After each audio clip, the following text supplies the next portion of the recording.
Welcome back to The Extract, Best Wines Media Tasting Room. I'm Kyle Meyer, and next to me is, yes, his name is Hamilton Russell. Well, you have three names. Anthony Hamilton Russell. It's cumbersome, It's good. but it works. It takes so long to say your name. I know. I'm glad there's just two of them on the front label of the wine. It makes life I so know. much easier for us. Anthony, welcome. This is South African wine royalty, if I may be so bold as to make that presumptuous statement. Well, that's very flattering. We have been doing it a long time, Yes. and I know that in old world terms, 35 years of Pinot and Chardonnay feels like an eye blink.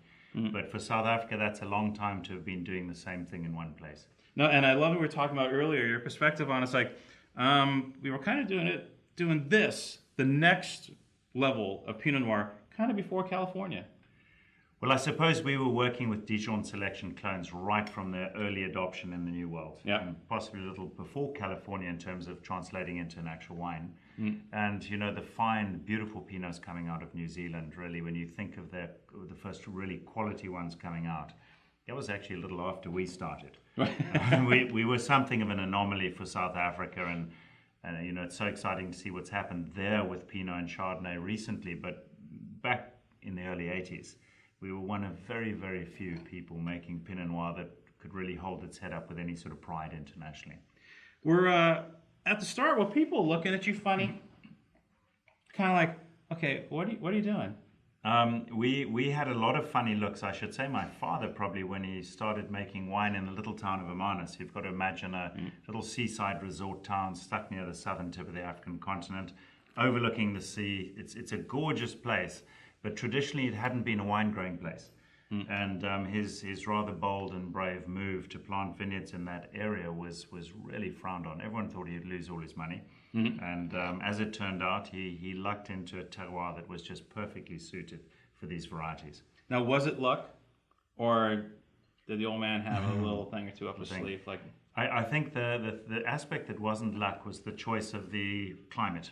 The moderating factor of this cold body of water only 1.5 kilometers from the vineyards was a crucial factor, enabling us to get this higher acidity, lower pH, tenser kind of style of wine.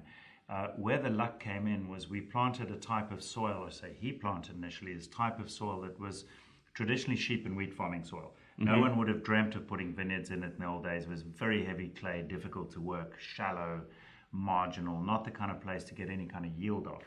But as it turned out, the same kind of clay contents as Burgundy, particularly the Côte de Nuit, 35 to 55%. And that was the bit that was not being searched for, that happened, that threw up Pinot and Chardonnay as the varieties that performed. We did work with many grapes at that time. at that point in time, I mean, what were folks in South Africa drinking at that point in time? We don't have any concept or perspective on that. I think the best reading of South Africa is to take California and realize that we were kind of 10 years behind. Okay, So if you looked at what Robert Mondavi was doing in the Napa in the 60s, and you take that on 10 years into the mid-70s, there was this desire for people that had made money in other businesses to go off and have a wine farm. And that really was the renaissance of the Californian wine industry. It made superb wines over a very long period of time, but suddenly everyone wanted to have a little winery. And that competition and those multiple egos in a smaller arena throwing huge resources at it, really sort of the industry just took off. We were 10 years after, and my father really was probably about the first of that wave of professionals that came at the industry through the glass and not through the soil. In South Africa. Great point. How soon did you guys know you were on to something? Like, was there a breakthrough point in time for Hamilton Russell as a winery? Some kind of like, like type deal. There were a couple of important local competitions that singled us out in the mid-80s. That really, for the local market, said these guys really have something. But I think from the very first vintage, 1981, the Pinot and the Chardonnay only came out in 82, but well, there wasn't Chardonnay available at the time. People that knew wine just said, this is something different, this is something unusual. Our terroir, in effect, spoke to us. What it should have done at that point is encouraged us to stop doing anything else. And we didn't, like a lot of small vineyards, without access to exports. We try to segment our local market vertically little bit of something for everyone. If they like Cabernet, make Cabernet. Want a white blend at this price, here it is. Right. You get that in California to this day because where people don't export, they try to make something for everyone that turns up at the vineyard. Yeah.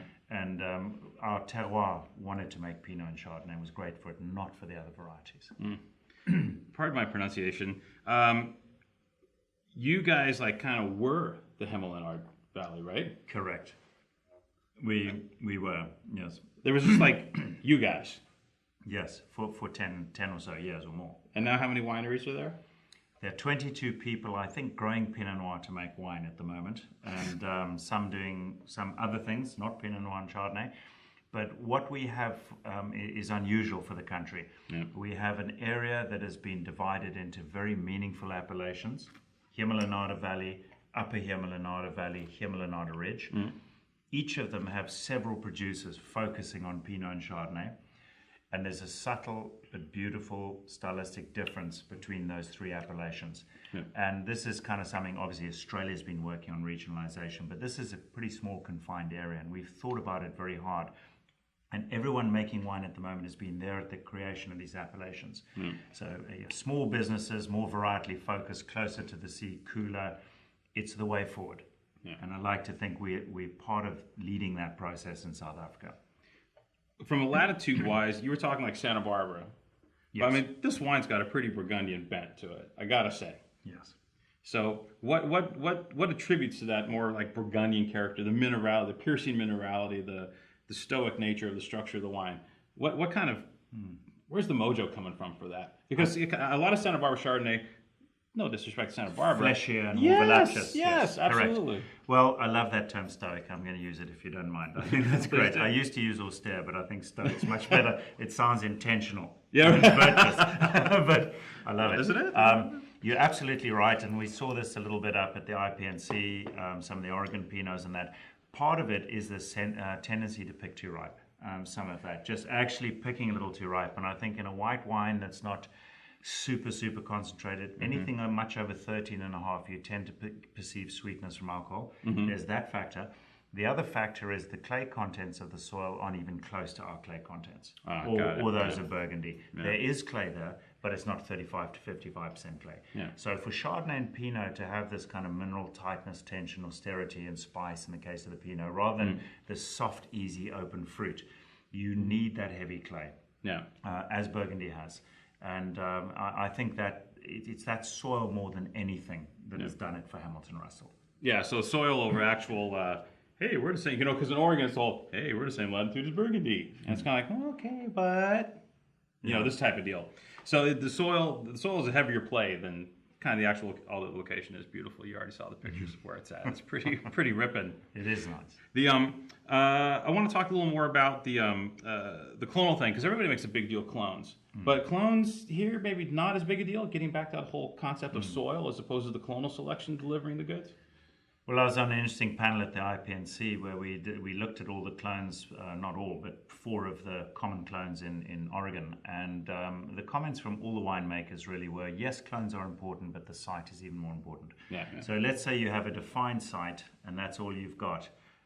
Yes, it's worth then looking at different clones to add some complexity to your wine. But if you have a choice between this site, and that site, the features of those sites are have far more impact on the style of the wine than the actual clone. No doubt about it. And we lectured ourselves a little while back of being too obsessed with clone and not obsessed enough about every point of aspect, drainage, clay content, etc. Have you made any major changes in the last, 10, I mean, there's been a lot of change in South Africa the last decade and a half. Just in general, oh my gosh, the wines are just exploding right now. Were there any changes that you made? Because you were already kind of like set to a certain extent, right? You already had your gig together. So have you been able to benefit from what's happened in the last 10, 15 years with this explosion of knowledge and et cetera in South Africa? Well, when I started, we didn't sell virtually not a single bottle of wine overseas. And so the export market obviously has opened up, which enabled us to make 2 wines only, 1 Pinot, 1 Chardonnay, no reserves, no second labels. We segmented the world horizontally, not South Africa vertically. And that was the first and most fundamental change. And then after that, every single thing we can possibly do to make those wines more interesting and better, we've done. And The big change we've really made, because we've stuck with our more controversial, austere, site expressive, less opulent style. And the group internationally that has really cheered us along in that, frankly, has been sommeliers. Yeah. They're the ones that have given us the kind of feedback that gave us the resolve to carry on with that style. It's not a logical thing to win competitions with back home. It's not exactly what the bulk of the South African wine market wants, but it's found a niche, and I think that's the way the wine world is moving. The big changes we've made have related to wooding, just much infinitely more subtle use of wood in the cellar. Yeah. And, finessing the clones. I would say they've been evolutionary rather than revolutionary. Right. Every year, if we're not evolving in some way, we're falling behind. You said no toast, right? We have up to 30% untoasted barrels. Just as an interesting data point, Olive and I tasted in Domaine Romney Conti all the Grand Crus from the barrel in 13. It was the 12s. They were heavenly. And they're 100% new wood and 100% untoasted barrels. Oh, no kidding. Yeah. Purity of expression. You need the air exchange of the barrel. The tannins are virtuous. New wood is clean. Yeah. All those kind of things. But what you don't want is interference in that purity and that site expression. That's good stuff. Last question for you. When was the first time you came out to work the market here? I wouldn't say I came out to see if there was a market for us. And I went home and thought there wasn't, because I couldn't see a single Oregon wine on some of the retail shelves when we came out. Let alone.